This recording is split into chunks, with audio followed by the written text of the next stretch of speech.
Hello everyone, achieve your goals में आपका स्वागत है। आज के इस वीडियो में हम डिस्कस करेंगे भारत के उपराष्ट्रपति पर पूछे जाने वाले प्रश्नों पर। तो शुरू करते हैं आज का वीडियो। क्वेश्चन नंबर 1 है, संविधान के किस अनुच्छेद के तहत भारत में एक उपराष्ट्रपति होगा? ये कहा गया है अनुच्छेद 63 में कहा गया है कि भारत का एक उपराष्ट्रपति होगा। क्वेश्चन नंबर 2 है, भारत के उपराष्ट्रपति की तुलना किस देश के उपराष्ट्रपति से की जा सकती है? किस देश के उपराष्ट्रपति और भारत के उपराष्ट्रपति में समानता है? संयुक्त राज्य अमेरिका। क्वेश्चन नंबर 3, राज्यसभा का पदेन अध्यक्ष कौन होता है? उपराष्ट्रपति।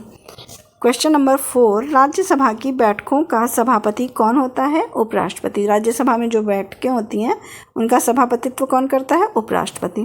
क्वेश्चन नंबर 5, उपराष्ट्रपति का चुनाव कैसे होता है? तो उपराष्ट्रपति का चुनाव जो होता है वो अप्रत्यक्ष रूप से होता है। क्वेश्चन नंबर 6, उपराष्ट्रपति के चुनाव हेतु कौन सा प्रणाली अपनाई जाती है? एकल संक्रमणीय मत प्रणाली के द्वारा उपराष्ट्रपति का चुनाव होता है। क्वेश्चन नंबर 7 है, उपराष्ट्रपति को पद व गोपनीयता की शपथ कौन दिलाता है? तो कौन दिलाता है? राष्ट्रपति दिलाता है। क्वेश्चन नंबर 8, भारत के उपराष्ट्रपति का चुनाव कौन करता है? संसद के दोनों सदनों के जो सदस्य होते हैं वो भारत के उपराष्ट्रपति का चुनाव करते हैं। क्वेश्चन नंबर 9, उपराष्ट्रपति अपना त्यागपत्र किसे देता है? राष्ट्रपति को देता है। क्वेश्चन नंबर 10, उपराष्ट्रपति अपने मत का प्रयोग कब करता है? कास्टिंग वोट जो होता है उसका प्रयोग वो कब करता है?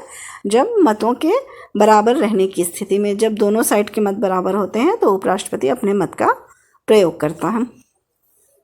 क्वेश्चन नंबर 11, भारत के प्रथम उपराष्ट्रपति कौन थे? सर्वपल्ली राधाकृष्णन भारत के प्रथम उपराष्ट्रपति थे। क्वेश्चन नंबर 12, कार्यकाल समाप्त होने से पहले उपराष्ट्रपति को हटाने का अधिकार किसको है? संसद को है। क्वेश्चन नंबर 13, किस सदन में उपराष्ट्रपति को पदच्युत करने का प्रस्ताव रखा जाता है? तो आंसर क्या होगा? राज्यसभा। वो राज्यसभा का सभापति होता है, इसलिए उसे पदच्युत करने का प्रस्ताव जो है वो राज्यसभा में ही रखा जा सकता है।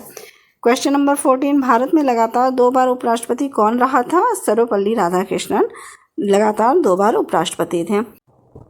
क्वेश्चन नंबर 15, उपराष्ट्रपति किस सदन का सदस्य होता है? आंसर है उपराष्ट्रपति संसद के किसी सदन का या किसी राज्य के विधानमंडल के किसी सदन का सदस्य नहीं होता है। अगर होता है तो जिस दिन वो उपराष्ट्रपति बनता है उस दिन उसको इस्तीफा देना होता है। क्वेश्चन नंबर 16, उपराष्ट्रपति के चुनाव में उम्मीदवार के नामांकन के लिए निर्वाचक मंडल में कम से कम कितने अनुमोदन आवश्यक हैं? 20 अनुमोदन आवश्यक होते हैं। क्वेश्चन नंबर 17 है, उपराष्ट्रपति के चुनाव संबंधी विवाद को कौन देखता है? सर्वोच्च न्यायालय देखता है। क्वेश्चन नंबर 18, उपराष्ट्रपति का कार्यकाल कितना होता है? 5 वर्ष का होता है। क्वेश्चन नंबर 19, उपराष्ट्रपति पद हेतु कम से कम कितनी आयु आवश्यक है? 35 वर्ष की आयु पूरी करना आवश्यक होता है। क्वेश्चन नंबर 20, उपराष्ट्रपति को किसके समान वेतन मिलता है? लोकसभा के अध्यक्ष के समान ही उपराष्ट्रपति को भी वेतन मिलता है। अगर आपको मेरी ये वीडियो पसंद आई हो तो प्लीज़ लाइक और सब्सक्राइब करें।